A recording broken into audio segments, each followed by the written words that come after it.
le prince Harry a révélé dans la nouvelle série documentaire Art of Invictus, disponible sur Netflix, que les membres de la famille royale ne l'ont pas du tout soutenu psychologiquement lors de son retour difficile d'Afghanistan.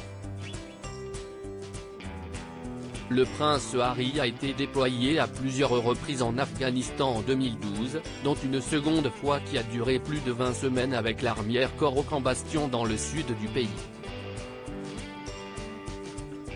Le duc de Sussex n'a jamais caché que cette période de sa vie a été extrêmement compliquée, notamment dans son autobiographie Le Suppléant dans lequel il a révélé avoir tué sur place 25 personnes.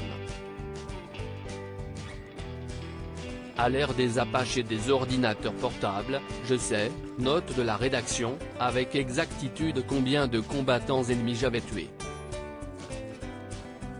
Et il me paraissait essentiel de ne pas avoir peur de ce nombre. Donc, mon nombre est 25. Ce n'est pas un chiffre qui me remplit de satisfaction, mais il ne m'embarrasse pas non plus, a-t-il partagé à ses lecteurs. Si le mari de Meghan Markle arrive aujourd'hui à parler plus librement de son expérience dans l'armée, son retour du front a été difficile comme il l'a récemment confié dans la série documentaire Art of Invictus, disponible sur Netflix.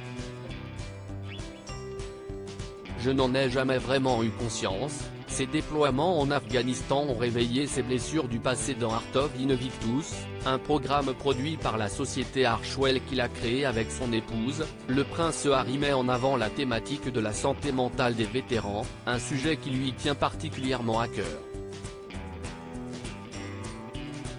En effet, le duc de Sussex se sent particulièrement touché par ce problème puisqu'il explique au cours des épisodes que son déploiement en Afghanistan a notamment réveillé le traumatisme du décès de sa mère la princesse Diana.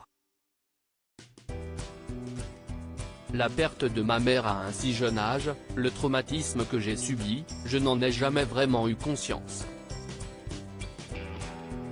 Je n'en ai jamais parlé et je l'ai refoulé comme la plupart des jeunes l'auraient fait, a-t-il confié dans le documentaire, relayé par The Guardian.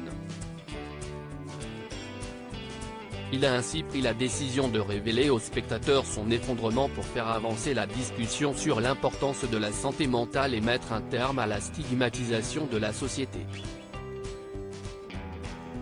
Le prince Harry révèle avoir reçu aucun soutien de la part de la famille royale à son retour. Le prince Harry a également révélé dans le documentaire que l'évocation du terme maladie mentale était perçue comme un gros mot lorsqu'il s'était engagé dans l'armée. Et s'il espérait pouvoir trouver de l'aide auprès des membres de la famille royale, le duc de Sussex a affirmé qu'aucun d'entre eux n'a jamais réellement compris sa souffrance. La plus grande difficulté pour moi était que personne autour de moi ne pouvait vraiment m'aider. Je ne disposais pas d'une structure de soutien, d'un réseau ou de conseils d'experts pour identifier ce qu'il se passait réellement en moi, a-t-il dévoilé. Et de continuer, malheureusement, comme la plupart d'entre nous, la première fois que vous envisagez une thérapie, c'est lorsque vous êtes allongé sur le sol en position fétale et que vous regrettez de ne pas avoir fait face à ces problèmes auparavant.